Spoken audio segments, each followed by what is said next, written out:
You know, what if the whole conversation about UFOs wasn't really about them at all, but about us?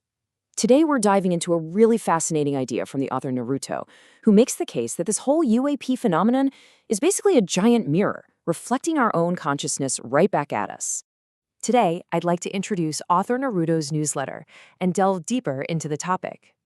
Naruto is a thinker who shares some really unique perspectives on Earth's future and how to live in this new AI era, right? He's actually published 10 books so far. That's exactly right. And with that, I'll be your guide through these incredible ideas. So here's our roadmap. We're going to start with a concept astronauts talk about called the overview effect. Then we'll see how Naruto connects that to UAPs. After that, we'll explore the idea of aliens as a mirror for humanity. And finally, we'll try to figure out where this moment fits in our history. Okay, so to really get this, we first need to understand a very powerful, very real human experience. It's really the key that unlocks this entire idea. It's called the overview effect. And it's what happens when an astronaut is up there, floating in the quiet of space, and they look back at our planet. They don't see a map with countries and borders. They see Earth as one single, beautiful, and kind of fragile living system, just hanging there in the dark. Astronauts like Edgar Mitchell have talked about it as a kind of forced metacognition. It's like your brain is suddenly forced to zoom all the way out. And from that perspective, all the lines we draw on the ground, nations, politics, all of it, they just disappear. They seem totally arbitrary. What's left is this incredibly powerful feeling of unity, of a shared fate. It literally rewires your brain. So, what on earth does this have to do with UAPs? Well, this is where Naruto's central idea comes into play. He suggests that maybe, just maybe, we don't all have to go to space to get that same cognitive shift. It might be happening to us right now, right here on Earth. Here it is, his core hypothesis. The steady drumbeat of official information coming out about UAPs is acting as a collective overview effect for all of humanity.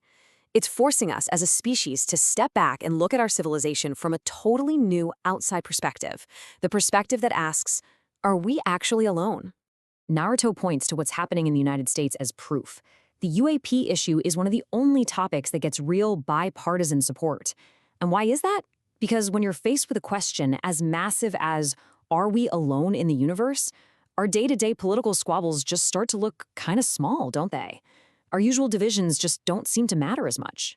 So, if our collective viewpoint is being forced to evolve, what does that evolution actually look like?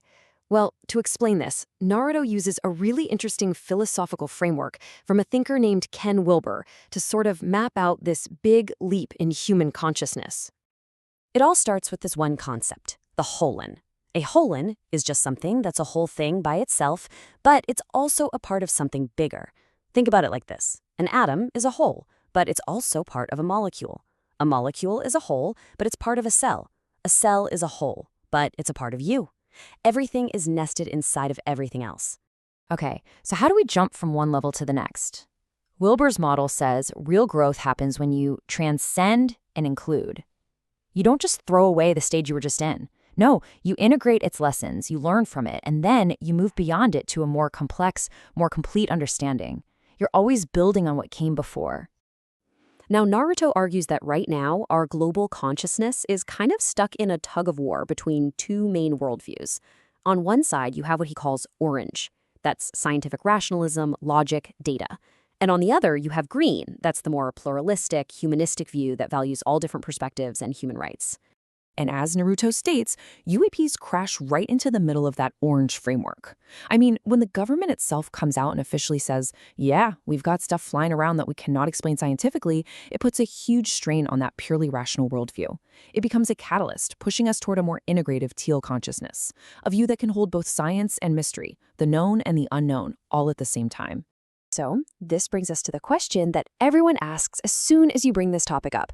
But what's so clever is how Naruto flips this question around, arguing our answers actually reveal everything about us and almost nothing about a potential alien intelligence. The question is so simple. Why would they come here? And when Naruto asks people this, he gets the same answers almost every time. To conquer us, to dominate us, to steal our water or our gold. But as author Naruto points out, these answers are absolutely soaked in human bias. First, we're projecting our own ugly history of colonization onto them. Second, we've all been raised on decades of alien invasion movies. And third, there's a massive logical flaw in the whole idea. The Kardashev scale shows you why. It's a way of measuring a civilization's advancement by how much energy it uses. We're about a type 0.75, still basically burning dead plants. Any civilization that can travel between the stars would have to be at least a type 2, meaning they can harness the entire energy output of their sun. For a civilization like that, our most precious resources, our water, our metals, would be like, as Naruto puts it, sand in a sandbox, totally irrelevant. There's just no logical reason for them to take it. So Naruto presents us with two competing stories. The invader story, which is based on our own fear and our own history, and the observer, or educator story, which is based on pure logic. The analogy he uses is just brilliant. It's like a university student watching a first-grade class.